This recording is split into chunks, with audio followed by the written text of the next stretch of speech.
Totoo nga yata talaga ang sabi nila. Kadalasan sa mga lumang bahay, meron na ring nakatira ng mga hindi matahimik na mga kaluluwa.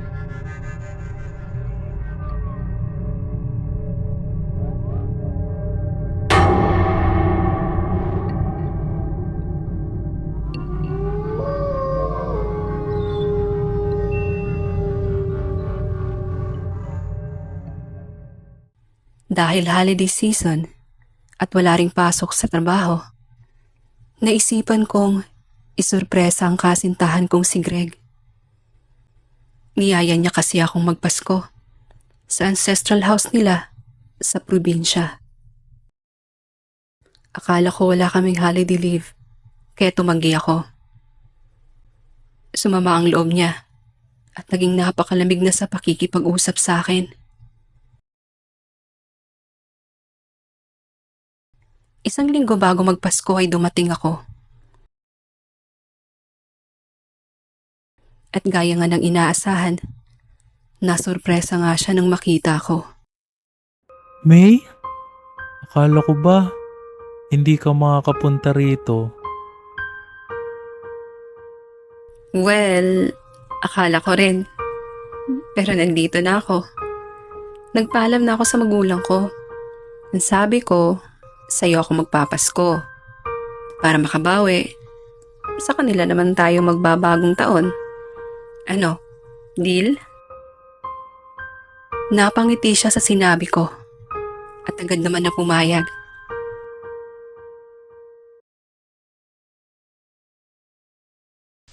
Medyo malaki ang bahay na yon.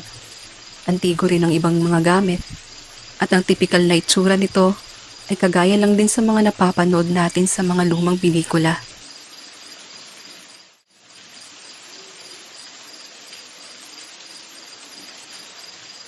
Wala bang balak ang pamilya niyo na ipagbili ito? Wala eh. Sabi kasi ng mama ko, sayang din naman to. Tsaka gusto ko rin rito kasi tahimik. Hindi kagaya sa syudad na maingay.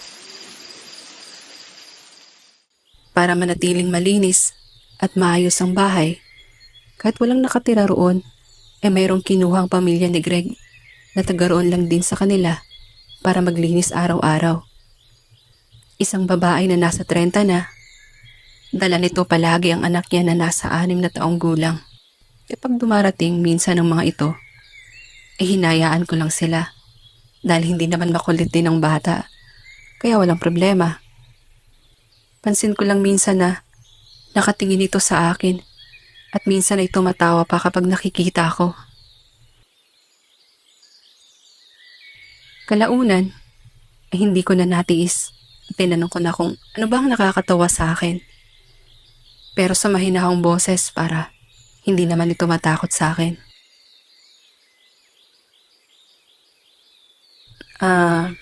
May dumi ba ang mukha ko? Kasi lagi kang tumatawa kapag nakikita ko eh. Po, hindi naman po kayong tinatawanin ko, ate. Yung mama po na sunod ng sunod sa inyo, natatawa po kasi ako kasi bit-bit niya po yung ulo niya eh. Biglang nanayo ang balahibo ko sa mga sinabi niya. Lumingon ako at ginala ang mga mata sa paligid. Pero wala naman akong makita. Nako, baka nagugutom ka lang. Tara sa kusina, gawan kitang merienda, gusto mo? Sige po. Binaliwala ko lang yun. At inisip na mapaglaro lang talagang isip at imahinasyon ng mga bata. Kaya't kung ano-ano na lang nasasabi nito. Nang sumunod na araw, namili ako ng mga dekorasyon para sa Pasko. At ilang mga ihahanda na rin. Pero kaunti lang dahil kami lang din naman ni Greg ang nasa bahay. May pinuntan siya ng araw na yon. Kaya't hindi na niya ako nagawang masamahan. At dahil din sa matinding pagod, maaga akong nakatulog. Hindi ko na namalayan ang oras ng mga sandaling yun pero alam kong late na. Nakatagilid ako ng paghiga Narinig ko pa na bumukas ang pinto ng kwarto namin ni Greg. Naramdaman ko rin na bumigat ang kama kaya't alam kong may tumabi sa akin. At alam ko na si Greg yun. Kahit napangiti na lang ako. Nangakmang babanggitin ko na ang pangalan niya. Biglang tumunog ang telepono ko. Kinuha ko ito at tiningnan kung sino ang tumatawag. Nanginginig at nanlamig ang buo kong katawan nang makita kong si Greg ang tumatawag.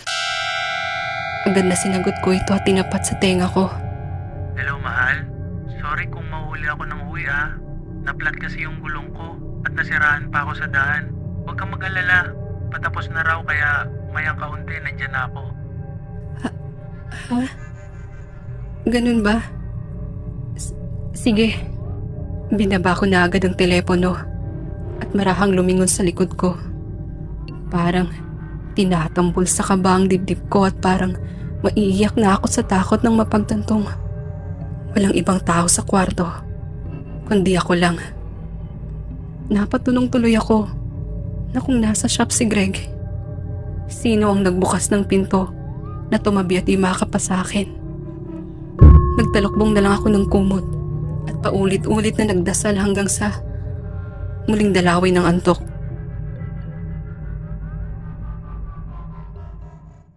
Kinabukasan, nagising ako na wala sa tabi ko si Greg. Lumabas ako ng kwarto at nakita ko siya na nagkakape. At tinitingnan ang mga dekorasyon na nilagay ko. Nakangiti itong bumati sa akin. Lumapit lang din ako at niyakap siya. Naalala ko ang nangyari ng nagdaang gabi kaya sinabi ko ito sa kanya. Hay nako May, kakapakinig mo yan ng mga horror podcast Walang multo rito sa bahay. Tayo lang ang nandito. Stress lang yan sa trabaho mo kaya kung ano-ano nang naiisip mo at nakikita. Mula nun, hindi na ako nagkwento pa kay Greg. Pero habang tumatagal ay bumibigat talagang pakiramdam ko sa bahay na yun na nilalabanan ko rin naman. Dahil baka nga tama si Greg. Dala lang yun ang stress ko sa trabaho. Hapon nun, nakaidlip ako saglit sa kwarto. Nang magising ako ay lumabas ako at hinanap si Greg. Mga 3:00 na yun ng hapon nang tiningnan ko ang oras. Tinawag ko siya ng ilang beses pero walang sumasagot. Naisip ko na baka nagpunta ng bakery para bumili ng tinapay. Dahil may bakery kasi sa malapit. Babalik na sana ulit ako ng kwarto nang may marinig akong kaluskos sa kusina. Kaya pinuntahan ko ito. Ngunit, nang makarating ako roon, ay wala namang tao. O kahit ano, malinis din ito. At nakaayos naman lahat kaya't bumalik ako nang biglang may napansin akong dumaan papuntang sala. Greg, ikaw na ba yan? Nagpunta ka ba ng bakery? Nagulat ako ng pagsunod ko. Wala naman si Greg. Medyo kinilabutan na ako kaya't naisipan kong bumalik na lang talaga ng kwarto. Ngunit papunta na ako roon na may nakita akong babae na nakatalikod. Inakala ko na yung tagalinis yun ng bahay. Pero naalala ko rin na hindi yun inaabot ng hapon sa bahay. Dahil maaga itong dumarating kasama ang anak niya. Kahit wala pang tanghali nakaalis na ito. Nakatayo pa rin dito roon. At kahit na kinakabahan, marahan ko itong nilapitan. Kinakabahan at nanginginig na rin ako sa takot ng mga sandaling iyon. Nang nasa malapit na ako ay sinubukan kong ipatong ang kanang kamay ko sa balikat niya. Ngunit, di ko pa man ito nagagawa lumingon na ito sa akin. Tumigil saglit ang paghinga ko at halos sumiwalay ang kaluluwa ko sa takot. Dahil nang humarap siya, literal na wala siyang mukha. Sa sobrang nervyos ko ay nawalan ako ng malay at nagising na nasa sofa na ginigising ni Greg. Agad na niyakap ko si Greg at nangingilid ang mga luha sa takot. Greg, umalis na tayo rito. Meron talagang multo sa bahay na ito. Doon na lang tayo sa magulang ko. Ano? Ilang beses ko bang sasabihin na hindi totoo ang mga multo, May? Ang sabihin mo, ayaw mo lang ako makasama rito, kaya nagdadahilan ka lang.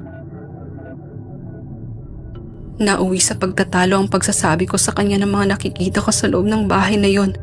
Kahit na natatakot na ako pinili ko na lang na manatili roon. Pinakisamahan ko si Greg ng maayos para maalis sa isip niya ang kung anumang bagay na inaakala niya dahil lang sa mga sinasabi ko. Sa pamamalagi ko kasama siya, minsan ay nagtataka ako. Bigla na lang kasi siyang wala sa bahay at pagkatapos ay minsan nandyan na. Lagi niyang pinaparamdam sa akin na parang hindi siya mahalaga sa akin. Naisip ko na lang na baka kaya siya ganun ay dahil sobrang abala ako sa trabaho at pamilya ko ang lagi kong inuuna. Ito nga lang ang unang beses na magkasama kami lang talaga. Ang totoo, hindi talaga alam ng magulang ko na kasama ko siya. Nagsinungaling lang ako na wala kaming holiday leave para wala silang masabi dahil alam kong hindi rin nila ako papayagan. Bisperas na ng Pasko. Nang mga araw na ito, malamig pa rin ang pakikitungo ni Greg sa akin. Pero nakikita ko rin sa mga mata niya na malungkot ito. Kaya para makabawi, ipinagluto ko siya ng paborito niyang pasta. Nasa kwarto lang siya nito. Nang gumabi na, may mga batang dumaan sa bahay at nagkaroling. Nang malapit na sila matapos kumanta, ay saka pa lang ako dumungaw sa bintana para pagmasdan sila. Ngunit, unti-unti silang tumigil at akmang aalis na kaya't pinigilan ko sila. Lumabas ako ng bahay para bigyan sila ng aginaldo nila. Teka lang, huwag mo na kayong umalis. Wala pa nga akong binibigay Nag-abot ako ng kaunting pera at ilang pamasko na rin sa kanila. Ate, may kasama ka po ba riyan? Oo, yung boyfriend ko. Kami lang dalawa nandito. Ate, marami pong dumungaw sa bintana na kasama mo kanina. At lahat sila nakaputi po. Bigla akong kinalabutan sa sinabi nila. Agad din na nagpaalam ang mga ito na tila ba takot na takot. Napalunok ako nang tumingala ako sa taas ng bahay para tingnan ang bintana. Biglang dumungaw rito si Greg at sinabing gusto na raw niya kumain. Aakit na sana ako nang biglang may tumawag sa akin. Si Mama. Oh Ma, ba't napatawag kayo? Naririnig kong umiiyak ito sa kabilang linya. Bagay na pinag-alala ko. Ma? Bakit ka umiiyak? May nangyari po ba? Anak, mag-leave ka muna sa trabaho mo. Tumawag sa akin ang pamilya ni Greg. Last week ka pa raw nila kinukontak pero di ka nila mahagilap. Naaksidente si Greg habang pupunta sa ancestral house nila. Nasa bahay ng ate niya siya nakaburol. At sa susunod na araw na ang libing niya. Hindi ko na maintindihan ang iba pang sinabi ni Mama. Binaba ko na lang ang tawag niya at dumiretso sa taas ng bahay. Kahit na kinakabahan. Hinanap ko si Greg. Pati sa kwarto at sa buong bahay pero di ko na siya makita. Maya-maya ay nag-chat sa akin ang ate niya. Sabay send ng picture ng burol ni Greg. Naiyak ako at natakot. Dahil sino ang Greg na kasama ko sa halos buong linggo.